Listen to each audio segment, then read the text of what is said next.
Então vamos lá, irmãos. Hoje é a aula de número 12, 12º estudo nosso nesse panorama que estamos fazendo do Antigo Testamento. E o tema de hoje, como os irmãos estão vendo aí na tela, é santidade na prática. Vamos fazer uma recapitulação antes da gente entrar no texto de hoje. O texto de hoje é, se o Senhor permitir, a gente vai do capítulo 17 ao 27, para finalizar o livro. Contextualizando, o que a gente viu nos últimos domingos? A gente viu toda a instituição que Deus deu para Moisés, e quando Moisés estava dentro da tenda da congregação, dentro do tabernáculo, na base do Monte Sinai. Então a gente ainda está lá, o povo está parado no Monte Sinai ali, algum tempo depois do Êxodo, tá? E Deus está dando todas essas leis, essas instruções, para que Israel aprendesse, isso aqui eu estou enfatizando todos os domingos para vocês, para que Israel aprenda a ser um povo santo. Não é isso que a gente tem dito todo domingo? Deus está dando essas leis, Deus está dando essas instruções para Israel, para que Israel aprenda a ser um povo santo.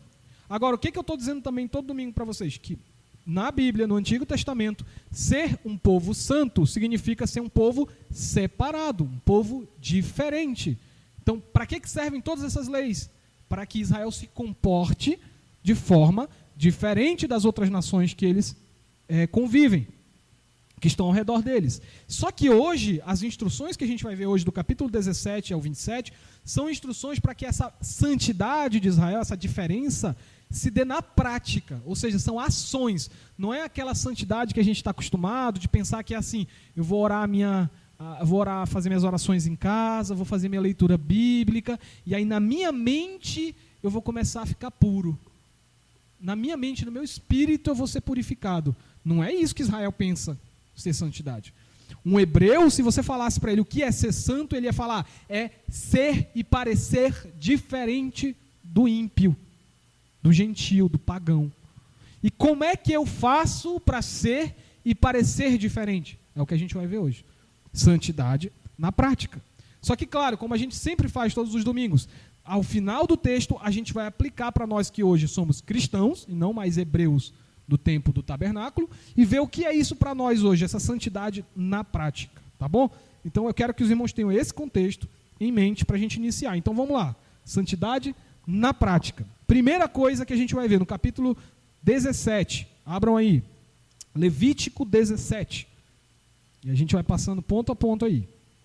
Levítico 17, basicamente todo fala sobre como Israel deveria tratar o sangue dos animais e como eles deveriam tratar o sacrifício. Lógico, está associado o sangue e o sacrifício. Então eles não podem, pelo que o texto diz, comer sangue, né? A gente fala assim, comer sangue, mas sangue não é para beber, porque é líquido. Mas quando eles falam comer sangue, é porque é para não usar o sangue dos animais como um ingrediente da culinária. Vocês conhecem a tal da galinha cabidela, que usa sangue? Então, isso é comer sangue, né? Então, Israel não podia comer sangue, comer comidas preparadas com o sangue do animal.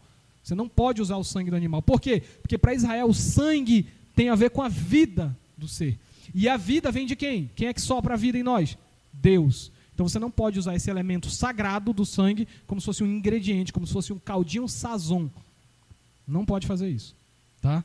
Então olha só o que diz aí os versos 8 a 10 do capítulo 17. 8 a 10 diz assim, ó. Diz-lhes, pois, qualquer homem da casa de Israel ou dos estrangeiros que peregrinam entre vós, que oferecer holocausto ou sacrifício e não trouxer a porta da tenda da congregação para oferecê-lo ao Senhor, este homem será eliminado do povo. Qualquer homem da casa de Israel ou dos estrangeiros que peregrinam entre vós, que comer algum sangue, contra ele me voltarei e o eliminarei do povo. Duas proibições. Não pode comer sangue, como eu disse, e não pode oferecer sacrifícios de forma aleatória. Você escolhe como faz o sacrifício. Não. Por quê? O que acontece? Vocês têm que imaginar uma coisa. O tabernáculo ficava no centro do acampamento. Tinha gente que morava para mais de 15 quilômetros de distância, algumas tribos do tabernáculo. E tinha gente que pensava o seguinte, quer saber? Eu não vou dar essa pernada levando um bode até lá no templo para o sacerdote fazer isso por mim, eu posso fazer aqui em casa. Aí a pessoa passava a lambida, passava a faca no pescoço do animal, derramava o sangue lá na sua própria casa e levava o animal já em partes para fazer o sacrifício. O que Deus está fazendo aqui? Não façam isso. O sacrifício deve ser oferecido onde? No tabernáculo. Quem é que tem que fazer o sacrifício, como a gente viu semana passada? O sacerdote. Você não faz isso na sua casa. Por isso é que você não pode, se faltou um domingo, faltou um domingo no culto, a família toda ficou em casa. Aí o pai da família pega e fala assim, vamos fazer o culto aqui em casa, eu vou servir a ceia do Senhor aqui em casa. Pode isso, pastor? Não pode. Quem tem que celebrar a ceia do Senhor é um ministro preparado para isso. Então, da mesma forma, Israel tinha que saber que os sacrifícios eram para ser feitos no tabernáculo. Por quê? Porque para quem era oferecido esse alimento? Os animais. A gente viu domingo passado também. Quem é que descia e comia e sentia o cheiro agradável desses animais? Quem era? Deus. Ele é o principal interessado no sacrifício. Os sacerdotes também comiam uma parte, algumas pessoas podiam comer da parte, mas o principal interessado, o alvo, aquele que recebe o sacrifício é o Senhor. Então você tem que oferecer na casa do Senhor. Está claro esse ponto? Então é isso, tratem o sangue e tratem a vida animal do sacrifício com reverência, porque vem do autor da vida. Segundo ponto, capítulo 18. As leis aí do Antigo Testamento vão falar sobre como deve ser a sexualidade do povo de Israel. E aí fala sobre fornicação, que é o sexo antes do casamento, adultério, que todo mundo sabe o que é, incesto, que é sexo entre pessoas da mesma família em primeiro grau, segundo grau, homossexualidade e zoofilia, que é ter relacionamento sexual com animais. Por que a Bíblia está condenando todos esses hábitos? Hoje, pastor, se o pastor sabe disso, isso aqui, esse tipo de texto é usado para falar mal dos crentes, falar mal da Bíblia, dizendo que nós somos homofóbicos, que nós somos retrógrados, que nós somos de outro tempo, que nós não aceitamos o amor nas suas formas modernas, como se falam hoje, né? Mas não, tem nada disso não. Sabe por que a Bíblia proíbe todas essas práticas? Por um mesmo motivo. Deus proíbe fornicação, adultério, incesto, homossexualidade, zoofilia. Pelo mesmo motivo, não tem um motivo para cada. Sabe qual é o motivo? O motivo é que é fora do padrão de Deus. Ponto. Acabou. Padrão de Deus qual é? Homem, mulher, casados, desfrutarem da vida sexual. Homem e homem não desfruta do padrão de Deus. Mulher, mulher, não desfruta. Mulher e animal, homem e animal, não desfruta. Homem e mulher fora do casamento, não desfruta. Então veja, não tem homofobia aí. Porque a Bíblia bate no casal hétero que faz sexo sem casamento. Da mesma forma. É pecado, é imundície, é sujeira. O casal tem relacionamento sexual sem estar casado, é tão sujo quanto homossexuais. Tão sujo quanto homossexuais. Então não tem homofobia. A única coisa que o texto está pedindo é santidade. Sigam o padrão do Senhor. O padrão do Senhor é homem, mulher. Um casal, homem e mulher. Casados. Ponto. Fora disso é pecado. Fora disso é pecado. Ok? Então é nesse contexto que está escrito aí, sexo em prol da aliança, da família. Deus quer família, porque família representa aliança. E família que tem aliança, quando dá resultados, dá filhos, se reproduz, esses filhos são filhos da aliança. Se o casal não é casado e tem filhos, os filhos já nascem fora da aliança. Um casal ou uma dupla de homens homossexuais que se casam civilmente aí, não reproduzem. Duas mulheres não reproduzem, portanto está fora do padrão do Senhor. O padrão do Senhor é esse, que um homem e uma mulher se unem em aliança e reproduzem uma família santa em aliança. É por isso que tem a regra sexual no Antigo Testamento, é por isso que tem a regra sexual da Bíblia. Deus quer que o seu povo seja diferente. Todas as outras nações, era tudo bagunçado. As outras nações consideravam a homossexualidade uma coisa normal.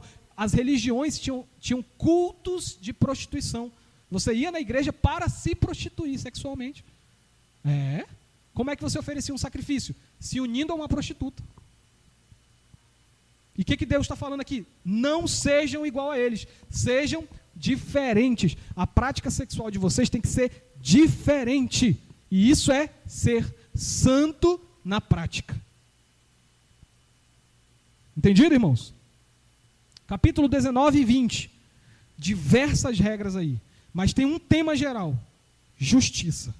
Porque também Israel olhava para as outras nações e via a injustiça no meio deles. Via o conflito. E o nosso Deus não é um Deus de conflito. O nosso Deus não é um Deus de confusão, de injustiça. O nosso Deus é o Deus da paz. É o Deus da harmonia. Portanto, é o Deus do shalom. Então, que regras Deus deu para que o seu povo viva em harmonia, em paz, em shalom? Deus falou sobre fidelidade a Ele, só pode adorar um Deus. generosidade com o pobre. Olha só, os irmãos estão entendendo isso? A Bíblia coloca você ser generoso, ajudar o pobre, como uma obra espiritual. O cristão generoso não é generoso porque é uma política dele. Ele é generoso porque ele é santo. O que mais? Além disso, honestidade e imparcialidade no juízo. Sabe aquela forma de ajudar o teu colega que está errado? Ah, tu está errado? Não, fala comigo, eu ligo para um amigo, um primo meu que é policial, ele arruma para ti esse documento. Eu te coloco na frente dele na fila para receber antes. Sabe esse jeitinho brasileiro que a gente fala? É pecado. A Bíblia diz, não seja imparcial, não seja injusto no teu juízo. O que Jesus vai tirar daqui? Tua palavra seja sim, sim, não, não. Que passar disso é do maligno. Então essa coisinha de, não quero pegar fila, fala com o teu primo juiz, desembargador, que ele consegue pra gente de outro jeito aí por fora. Esse por fora que o brasileiro gosta tanto das coisas por fora, é por fora da aliança também, está em pecado.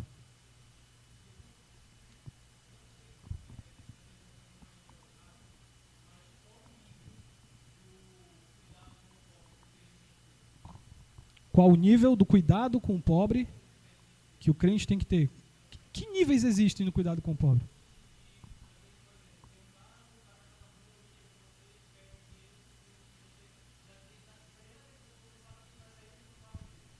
O texto não está falando de mendigo, o texto está falando de pobre, dentro da tua família. E aqui, no caso, é a família Israel, que não inclui só pessoas que você conhece, mas que é do teu povo. O que a gente pode pensar aqui? Como Jesus falou, aquele que ama a sua família, principalmente os da família da fé. Então começa pela igreja e expande para a tua família. Deisiane?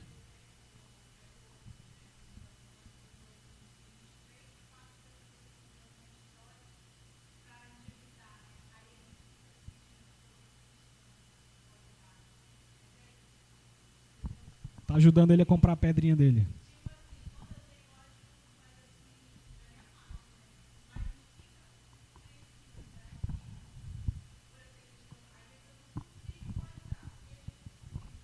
Eu vou falar aqui uma norma assim, geral, que o pastor Melquiades fica à vontade aí se o pastor quiser, de repente, complementar ou até mesmo contrariar. Mas eu penso o seguinte, pastor, que caridade tem que ser aquela coisa assim, eu sei para quem e por que eu estou dando aquilo que eu estou dando. Certo? Então, se tu está dando para uma pessoa que tu não tem como saber da história, se ela realmente tem aquela situação que ela tem, então, e tu não vai ter nenhum envolvimento com ela, é só dar o dinheiro e ponto, não é esse tipo de caridade que a Bíblia... O tipo de caridade que a Bíblia ensina é você cuidar, é você ajudá-lo a carregar, é você, ele tem que andar 1 milha, você anda 2 com ele. É o bom samaritano, que não pagou alguém para cuidar. Ele cuidou, ele levou até a pousada, ele só não ficou até o final porque ele tinha que partir em viagem. Mas aí o que ele fez? Ele pagou, deixou todos os serviços pagos para que o bom samaritano pudesse se reerguer. Mas por que ele fez isso? Porque ele se envolveu com aquela pessoa. Então, se você vai dar sabe aquela moedinha que tu dá sem nem olhar no rosto da pessoa? Isso não é caridade. Jogou dinheiro fora. Isso não é caridade. Caridade...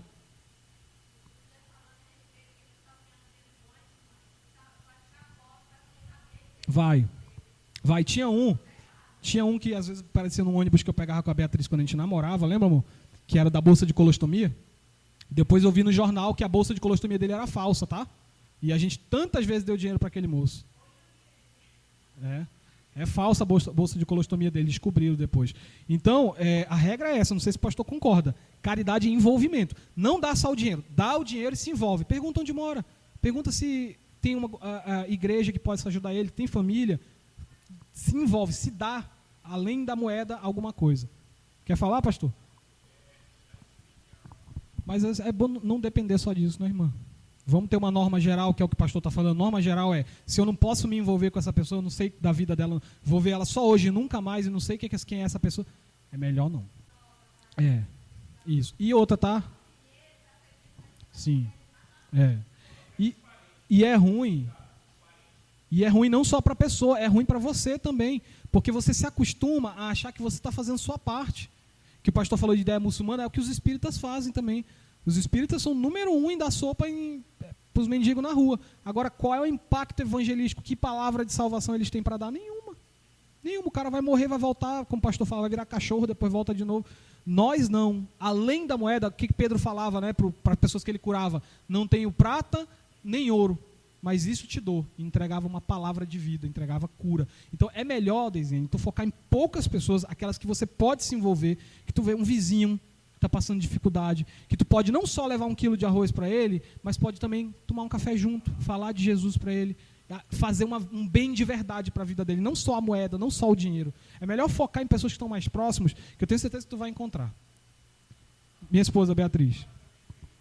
A Beatriz está perguntando o caso de uma catástrofe, né? Quando tem um deslizamento de terra, as famílias estão desabrigadas. Aí é diferente.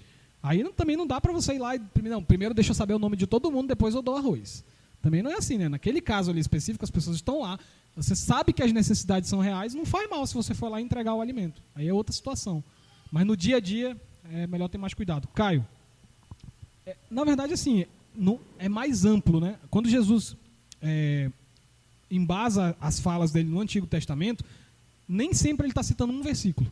Pode ser que nesse caso esteja diretamente ligado a esse capítulo de Levítico. Mas tem muitos outros textos no Antigo Testamento que falam sobre o pobre, tá? Inclusive, irmãos, quando se fala do dia da vinda do Senhor, do juízo que ele vai trazer, um dos pecados que ele vai julgar é isso. Não ajudar o pobre. Como é que Jesus se coloca? Estive nu, você não me vestiu. Estive com fome, você não me deu de comer. Aí toda aquela lista. Aí no final você se pergunta, quando que eu fiz isso, Senhor? Ele, toda vez que você viu um pequenino com fome, com frio e não ajudou. Então, só que esses pequeninos não são os desconhecidos, são os dele, aqueles que você conhece e que você optou não ajudar. Vamos andar, irmãos, para a gente não ficar muito tempo preso nesse ponto? Desculpa, tá, irmã Nilde? A senhora pode depois no privado ali chamar que a gente dá aula particular. Tá bom. Vamos lá. Então aí, cuidado com o pobre, imparcialidade no juízo, eu já falei. Aí cuidado com a criação, porque aí também tem regras sobre, você matou um boi que era do seu vizinho, vai ter que restituir o boi, porque o boi é caro, ele precisa daquele boi para fazer os trabalhos agrícolas dele, tudo isso. Então, você queimou um lote de terra que é de plantação do teu vizinho, toda essa preocupação no Antigo Testamento, porque a criação, os animais, as plantas, são do Senhor. Então, a gente hoje está acostumado a achar que não tem problema não. O crente pode poluir, o crente pode jogar lata lata e garrafa na rua. Não tem problema não, o crente não tem nada a ver não. O crente é o primeiro a dar exemplo. O crente deveria ser o primeiro a se preocupar em fazer coleta seletiva na sua casa, em buscar não poluir, porque todo o tempo o Antigo Testamento cobra que nós tenhamos cuidado com o que é de Deus. Nós somos mordomos, nós somos funcionários dele. E se o mundo é dele, se a criação é boa, quando ele terminou de criar, o 6º dia, ele disse, tudo está muito bom, Deus teve deleite, Deus descansou no 7º dia, porque a criação dele estava maravilhosa. Aí você vai lá e toca fogo e joga lixo onde não é para jogar, polui, entope o esgoto jogando lixo dentro. Não é assim não. Então tudo isso está descrito aí como justiça que leva à santidade, ao shalom, à paz de Deus. E aí depois, no capítulo 20, tem os crimes mais específicos que é aplicada a pena de morte, que é os crimes que são chamados de abominação, alguns tipos de idolatria, misticismo. Misticismo que ele fala aí são os necromantes, né, que são aqueles que consultam os mortos. Então o fulano morreu, aí eu vou lá no bruxo, vou lá no macumbeiro, no feiticeiro, e ele vai me ajudar a falar com uma pessoa que está morta. Quem é que faz isso hoje? É o espiritismo. Então o texto está dizendo aqui, não façam isso, é abominação. Se fosse descoberto no meio de Israel alguém praticando esse tipo de coisa, deveria ser punido com pena capital, irmãos. Muito, muito duro isso. Adultério, crimes sexuais pesados, como estupro, forçar uma mulher ao aborto, várias coisas são colocadas aqui de forma pesada, tá, irmãos? Porque, volta ao primeiro ponto, Israel tem que ser diferente, santo, diferente. Tá bom? Podemos passar aqui? Sim? Mais regras aqui de prática de santidade. Agora voltado a sacerdotes. Aqui a gente vai andar um pouco mais rápido, porque a gente já falou bastante de sacerdotes nos outros domingos. O sacerdote não pode tocar coisas impuras, ele não pode ter uma vida sexual impura, o sacerdote não pode casar com viúva, o sacerdote não pode casar com mulher separada, a esposa dele tem que ser a única mulher da vida dele e ele dela, ponto final, para dar um exemplo de santidade. Infelizmente a gente tem hoje pastores, né pastor Belquides, que não são muito exemplo nessa área não, né? Infelizmente, mas aqui o pastor tem que ser o primeiro que é o exemplo. E que mais? Alimentos separados, né? O sacerdote não deve aceitar sacrifício que o alimento vem de qualquer jeito. Você tem 5 cabras na sua casa. Está na hora de levar o sacrifício. Deixa eu escolher. Vou pegar aquela ali que só tem 3 pernas. Essa aqui não presta para nada mesmo, vou levar essa para o sacerdote, né? O que Deus está dizendo? Não. Eu sou o teu Deus. Eu sou o que te dá o ar todos os dias para você respirar. E você vai me dar o teu pior? Não, você vai me dar a primícia, o primeiro, o melhor. O melhor. Então tem crente, né, que na hora de calcular o dízimo, né, pastor, primeiro ele tira os boletos, aí o que sobrar ele vê se dá para dar o dízimo, né? Não. Primícia, o melhor, o primeiro é o que Deus quer. Então são regras aí que o sacerdote tem que ficar de olho. Irmão que não oferece o sacrifício perfeito, ele não demonstra interesse pela obra.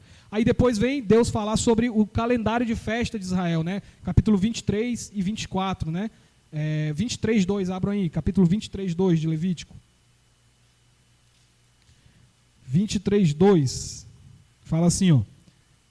Capítulo 23:2. Fala aos filhos de Israel e diz-lhes: as festas fixas do Senhor que proclamarei serão santas convocações. São estas as minhas festas. Aí tu vai acompanhando na tua Bíblia, que tem o títulozinho das festas aí em letra mais escurinha, né, negrito aí. O sábado, a Páscoa, as primícias, Pentecostes, dia da expiação, festa do tabernáculo. Então essas são as datas que Israel deveria celebrar, porque essas datas lembram ao povo, ano após ano, que Deus está salvando o seu povo e levando o seu povo à terra prometida.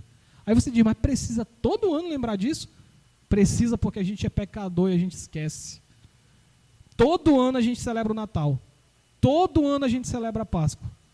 Todo ano o pastor está pregando aqui sobre a ascensão de Cristo e a descida do Espírito Santo.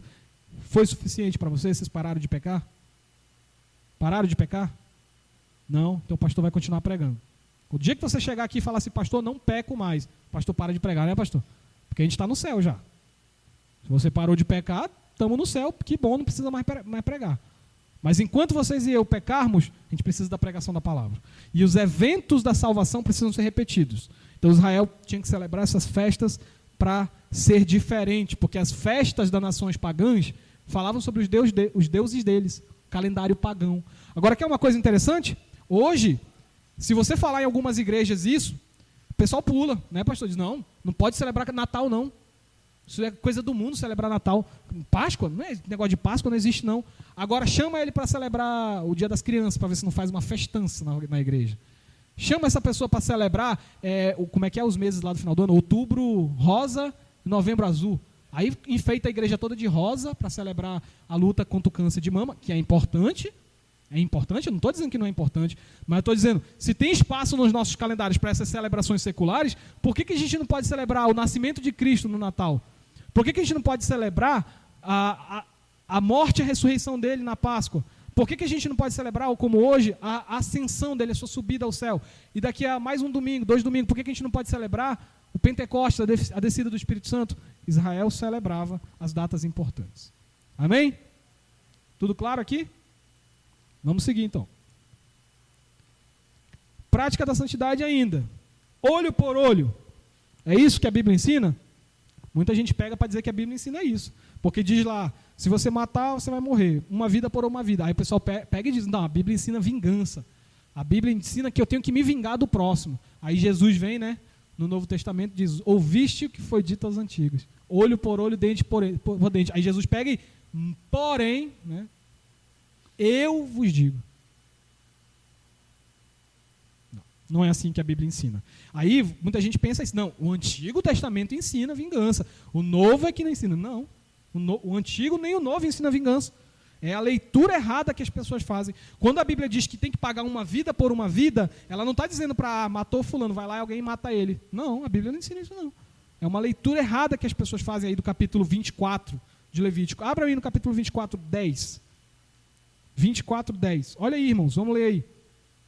Primeiro ele vai falar, eu não vou ler tudo essa parte aí, que é longa, mas eu vou resumir a história para os irmãos. Primeiro ele vai falar de um rapaz, filho de uma egípcia, que apareceu no povo de Israel blasfemando Deus.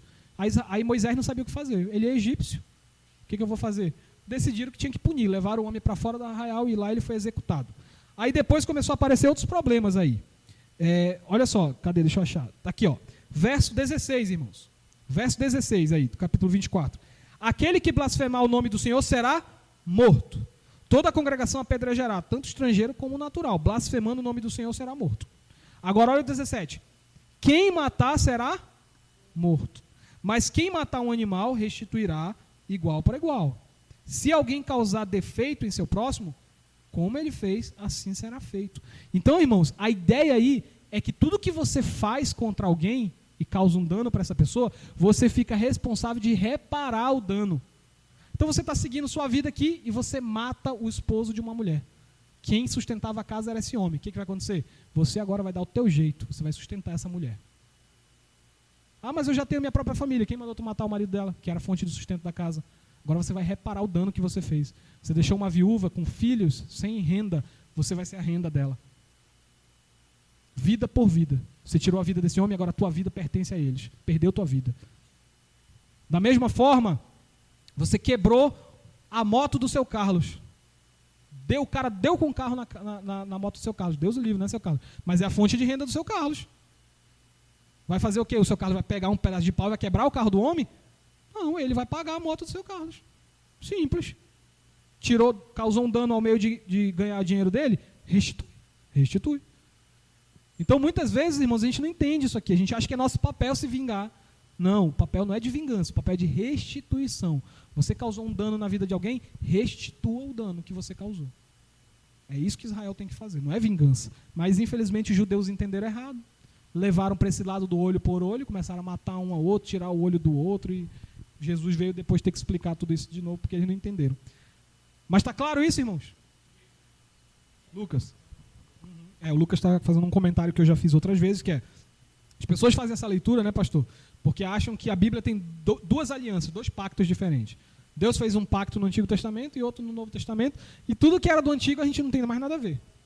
Para a gente só importa o Novo Testamento, e nós, presbiterianos, não cremos nisso.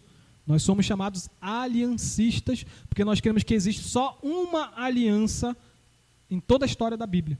A aliança que Deus fez com o homem no Éden, que ele fez com Adão, que ele fez com Davi, que ele fez com os profetas, que ele fez com Cristo, é a mesma aliança.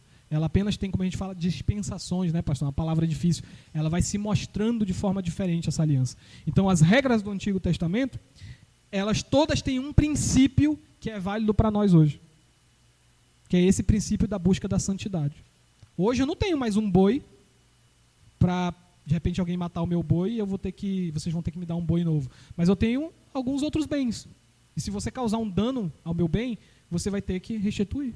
O princípio permanece. A prática mudou, mas o princípio permanece. Como eu falei no início, Levítico proíbe a pessoa de fazer o sacrifício do animal na sua casa. Aí eu apliquei para hoje. O princípio, você não pode servir a ceia do Senhor na sua própria casa. Entenderam? Muda o símbolo, mas o princípio permanece para nós hoje. Então o Antigo Testamento é palavra de Deus, é importante para as nossas vidas. Por isso estamos estudando aqui. Amém?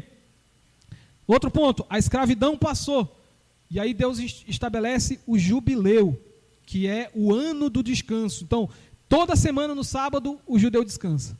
E aí, após um ano, após cada ciclo que se renova, aí tem um ano só de descanso. Você imaginou? Passar 6 anos trabalhando, aí o 7º ano, ninguém trabalha. Um ano inteiro de férias. A pessoa hoje em dia é isso, pastor. Um ano inteiro você não trabalha, mas está garantido o teu salário. É possível isso hoje? Sabe por que não é possível? Porque a economia não é mais governada pelo Espírito Santo. Infelizmente, os homens tomaram poder da economia e ela é dominada por interesses políticos, por interesses financeiros. Mas Israel não é assim. Israel governa a si próprio. Então, vão ter leis aqui. Por exemplo, no ano do descanso, no ano do jubileu, simplesmente você tem uma plantação de milho. Naquele ano você não tira o milho da plantação. Se cair no chão o milho, você não vai colher, deixa lá. Porque se vier um mendigo, se vier uma pessoa faminta, ele vai pegar do teu milho e não vai te pagar. Porque aquele ano ninguém ganha dinheiro, é só de descansar. É um ano onde a propriedade passa a ser aberta para que todos tenham sustento. Aquele que é escravo é liberto. Você não tem mais dever de servir a ninguém, você fica livre e vai embora. Uma propriedade que tu vendeu porque estava sem dinheiro, ela volta para ti a propriedade, para o teu nome. O ano do jubileu é o ano que representa a libertação. Hoje nós não guardamos mais isso, não temos como fazer isso hoje. Mas nós temos esse jubileu como uma promessa do que Cristo vai fazer. Quando Cristo vier no seu reino de glória, Ele nos tornará livres de todos esses embaraços dessa vida. Dos irmãos que gostariam de estar aqui hoje e não estão porque são obrigados a trabalhar no dia do Senhor. O Senhor vai nos livrar disso. O Senhor vai nos livrar de todo o cansaço, toda a escravidão desse mundo. Então, esse é o ano do jubileu, um ano de promessa, proclamação de liberdade, descanso eterno. Amém? Aí depois promessas de bênção e maldição, que é Deus dizendo o quê? Pronto, ensinei. Chega no capítulo 26, 27, vai acabar o livro de Levítico. Qual é a última fala do Senhor para o seu povo? Israel, é isso aí. Dei a lei para vocês. 27 capítulos. Agora é o seguinte, se você obedecer a minha lei, você vai ter vida. E você vai entrar na terra prometida. Agora, se você desobedecer a minha lei, você vai ter morte e você não vai conhecer a minha terra prometida. Esse é o ensino final, é a forma como fecha Levítico. Um convite a vocês, e hoje vocês aqui também. Se nós formos obedientes ao Senhor, nós conheceremos o seu descanso eterno. Se nós formos obedientes a Ele até o fim, nós descansaremos nele para sempre. Agora, aqueles que não seguirem os seus mandamentos, escolherem se comportar como outras nações, como outras religiões, não entrarão no seu descanso. O que Deus está cobrando de nós hoje é santidade, irmãos. Como eu já estou dizendo faz tempo, santidade é ser diferente, se afastar, se separar. Você não pode ser parecido com o mundo. É isso que Deus queria de Israel, para que eles entrassem em Canaã. E é isso que Deus quer de nós ainda hoje. A igreja tem que ser sal e luz. Vamos já falar um pouco sobre isso. Finalizando aí o capítulo 27, tem alguma pergunta? Aí depois a gente vai ver lá em Números, pastor, antes deles entrarem na terra prometida, o Monte Ebal e o Monte Gerizim. O monte da bênção e o monte da maldição. Aí vai ver lá o tamanho da bênção. A bênção é desse tamanho aqui na Bíblia. A maldição dá 3 páginas assim, de maldição. Ou seja, é muito mais possível seguir o Senhor. O Senhor Jesus disse que o fardo dele é leve. Agora, a vida de quem está sem Cristo, essa é uma vida pesada. Essa é uma vida que vai dar um fardo eterno, triste, pesado. A vida com Cristo é leve, irmãos. A vida com Cristo é leve. Amém? Vamos então agora fazer algumas reflexões para nós hoje aqui. Santidade cristã. Para que eu preciso saber de todas essas práticas de Israel aí, de santidade? Eu não corto mais meu cabelo e minha barba como os israelitas, eu não me visto mais como os israelitas, eu não tenho mais uma vida igual a deles. O que eu aproveito disso? Primeiro você tem que saber que Deus não deu essas práticas, olha o que está escrito aí, ó, práticas cerimoniais não são o verdadeiro foco da pureza. Deus não deu essas práticas para te tornar puro. Não. Olha o que o Novo Testamento vai dizer. Vamos ler esse texto aí de Colossenses, desculpa. Colossenses 2, 16 a 21. Dá para rodar aí, Lucas? Colossenses. Vamos ler esse texto, olha só. 2, do 16 ao 21. Ninguém, pois, vos julgue por causa de comida e bebida, ou dia de festa, ou lua nova, ou sábados. Vamos lá? Porque tudo isso tem sido sombra das coisas que haviam de vir. Porém, o corpo é de Cristo. Ninguém se faça árbitro contra vós, outros, pretextando humildade e culto dos anjos, baseando-se em visões, infatuados sem motivo algum de sua mente carnal, e não retendo a cabeça da qual todo o corpo, suprido e bem vinculado por suas juntas e ligamentos, cresce o crescimento que procede de Deus. Olha isso agora, irmãos. Se morrestes com Cristo para os rudimentos do mundo, por quê?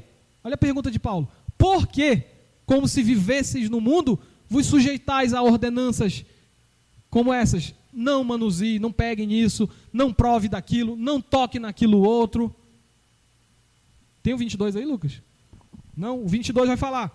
Essas coisas, nenhuma delas são úteis contra a imoralidade e a carne. Então as regras do Antigo Testamento hoje, você não, de novo, né, dona Núbia, você não comer porco não vai te fazer puro. Ah, eu não como porco, sou mais puro. Não. Não.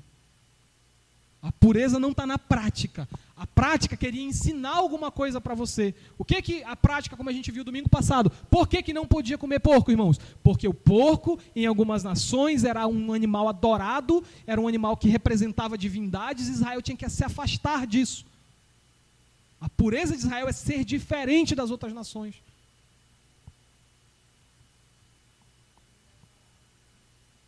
Era isso que a lição queria dizer. Não tem essa de, não pode comer porco porque o animal é sujo. O porco da sadia é mais limpo que muito, né? Sim, senhor Carlos. O detalhe da pata, como era a pata, se o animal ruminava ou não. Isso aí, senhor Carlos, você vai lá na nossa página, lá escuta a mensagem do domingo passado que a gente falou sobre isso daí direitinho, tá bom, senhor Carlos? É por causa do tempo, tá, senhor Carlos? Sim, mas a gente explicou tudo isso daí. Não existe, tá? Essas questões de que animal pode comer ou não pode comer, a lição disso daí é: não sejam igual às outras nações. Não se metam com as práticas dele. A prática de vocês é diferente. Esse outro texto aí, Gálatas 4, 9 a 11, Lucas. Gálatas 4, 9 a 11, olha o que diz. Mas agora que conheceis a Deus, ou antes sendo conhecidos por Deus, como estáveis voltando outra vez aos rudimentos fracos e pobres, aos quais de novo quereis ainda vos escravizar-vos. Guardais dias e meses e tempos e anos. Receio de vós tenha eu trabalhado em vão para convosco. Paulo preocupado com os Gálatas. Os Gálatas receberam a Cristo, agora queriam estar voltando para o judaísmo clássico. Brigando um com o outro, proibindo o outro de comer carne de porco, de não estar tocado, de fazer isso, corte de cabelo tem que ser assim, assim. Paulo dizendo, será que eu trabalhei em vão? Será que eu ensinei tudo isso para vocês para nada? Não. Então o que é a santidade, já que as práticas não garantem a santidade? Olha só o que está aqui. A santidade, a verdadeira pureza, ela é fruto interior da salvação. Fruto interior da salvação.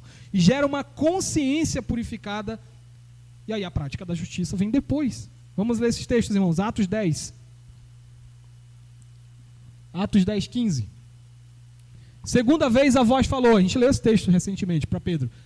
Ao que Deus purificou, não consideres impuros. Tem mais alguma continuação aí, Lucas? Não, né? Só tem até aí. Mas é aquela mesma história que a gente leu 2 domingos atrás dos animais impuros. Pedro entendeu que se Deus purificou, você não pode chamar de impuro, de sujo. Jesus disse, não é o que entra pela boca que te torna impuro, mas é o que sai.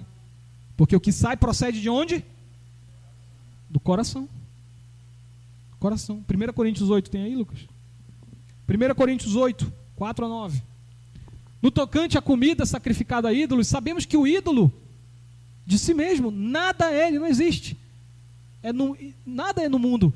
E que não há Deus, não há outro Deus senão um só Deus, o nosso Deus. Porque ainda há também alguns que se chamem deuses, quer do céu, sobre a terra, como há muitos deuses e muitos senhores. Todavia, para nós, há um só Deus, o Pai, de quem todas as coisas e para quem existimos. E um só Senhor, Jesus Cristo, pelo qual são todas as coisas e nós também por Ele. Entretanto, não há esse conhecimento em todos, porque alguns, por efeito de familiaridade, até agora, com o ídolo, ainda comem dessas coisas, como a eles sacrificados, e a consciência destes, por ser fraca, vem a contaminar-se. Então eu quero ser puro, o porco não vai me tornar puro. Agora, se eu sei que eu tenho um irmão que não come porco e que a sua consciência acha que comer aquele negócio é ruim, eu não como perto dele. Eu não vou causar uma ofensa para aquele irmão. É a mesma coisa. Se eu sei que aquele irmão tem problema com isso daqui, eu não vou fazer perto dele, porque vai causar um problema para ele. Deu por aí. Então, irmãos, esse é o ponto. Santidade é uma consciência que sabe julgar todas as coisas. Sabe julgar quando ser diferente do mundo. Não é a prática que vai me santificar, mas é eu não ofender a consciência, é eu ter uma consciência pura diante do Senhor em saber que eu estou fazendo a coisa certa. Tiago 1, 26, 27. Tiago 1, 26, 27. Se alguém supõe ser religioso, deixando de refrear a língua, antes enganando o próprio coração. Está enganando o próprio coração. A sua religião é o quê, irmãos? Uma religião em vão, não serve para nada. A religião pura e sem mácula para com o nosso Deus e Pai é esta. É o que, irmãos? Visitar os órfãos e as viúvas nas suas tribulações e a si mesmo guardar-se incontaminado do mundo. Isso é religião. Religião não é, eu não toco nisso aqui, eu não pego nisso aqui, eu não posso comer isso aqui. Religião é não aceitar ver o mal e ficar com a consciência tranquila. Pureza de consciência. Romanos 13, 14. Não tem aí? Vamos achar aqui. Romanos 13, 14, irmãos. Romanos 13, 14 diz assim: andemos dignamente como em pleno dia, não em orgias e bebedices, não em impudicícias e dissoluções, não em contendas e ciúmes, mas revestivos do Senhor Jesus Cristo, e nada disponhais para a carne no tocante às suas concupiscências. Irmãos, a verdadeira santidade é aquela que leva a sua vida a ser uma vida pública. Aquela vida que, se teu vizinho soubesse tudo, ele não teria o que sair dizendo para te difamar. A verdadeira santidade é aquela que, se pegasse o teu zap na rua e abrissem, não iam ver os teus segredos e sair espalhando. Vixe, tu nem sabe o que ele falou, tu nem sabe o que ele fez por trás das costas da mulher dele. E aí, se encontrasse teu zap aberto sem senha, tu ia ficar se tremendo de medo? Isso não é santidade. Santidade é vida à luz do dia, como Paulo falou. Viva debaixo do sol, à luz do dia. Se a tua vida por baixo, onde não estão vendo, tem coisas que você não tem coragem de deixar os outros saberem, cuidado. Sabe o que eu digo para os meus alunos, irmãos? Quando eles perguntam assim, alguma coisa de mim nesse sentido, eu falo o seguinte: se teu pai vê isso no teu celular, é tranquilo? Não, então está errado. Essa é a regra que eu falo para meus alunos. Você ficaria de boa se seu celular fosse desbloqueado pelo teu pai e visse isso? Não, não ficaria, professor. Então está errado. Santidade é vida à luz do dia. Às vezes o casal, nem o próprio casal tem a senha do celular do outro. Meu irmão, que absurdo. Isso é pecado, irmãos. Que absurdo. O casal não tem a intimidade de poder entrar na vida do outro. O que a gente vai esperar do resto da sociedade se o casal não dá esse exemplo? Ah, mas é a minha privacidade. Que é privacidade do casal, por quê? A Bíblia diz que deixa o homem, seu pai e sua mãe, se une a sua mulher e torna-se uma só carne. É uma só carne, mas a conta bancária não. Meu dinheiro é meu, ninguém mexe. É uma só carne, mas meu celular é meu, ninguém mexe. Está errado. Está errado. Santidade é consciência tranquila. É vida à luz do dia, para que todos possam ver. E um último detalhe antes da gente finalizar, já vamos concluir. Santidade é missão.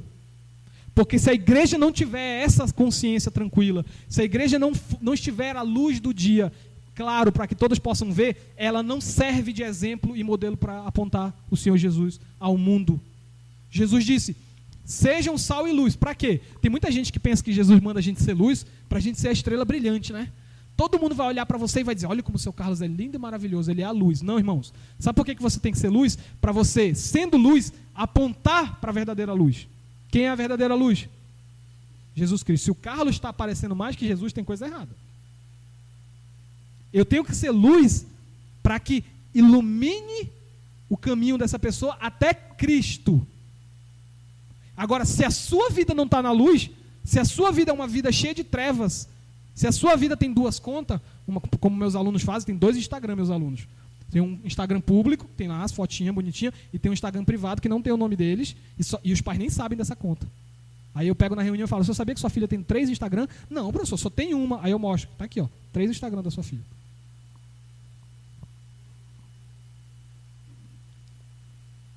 Se a sua vida é assim, tem um monte de coisa por trás, como é que sua vida vai apontar para Cristo? Sua vida tem que ser clara, porque ela sendo clara, ela aponta para o Senhor. Ser santo é ser missionário. E aí eu não vou ler esses textos, mas está aí. Israel era luz para os gentios. A igreja é luz para o mundo. Aplicações, irmãos. Eu não devo basear minha fé em regras, só em proibições do que eu não posso fazer. Não pode isso, não pode aquilo. Não. O meu progresso, segundo ponto, na santificação, meu avanço na santificação, ele se mostra não pelo que eu não faço, mas por aquilo que eu faço. São as minhas ações que vão mostrar a minha santidade. E por último, eu devo buscar a santidade como forma de glorificar a Deus no mundo, lá fora, diante dos descrentes. Amém? Que o Senhor nos abençoe, irmãos, para que nós sejamos um povo santo, separado, e que assim nós possamos levar pessoas até Cristo. Amém? Vamos orar.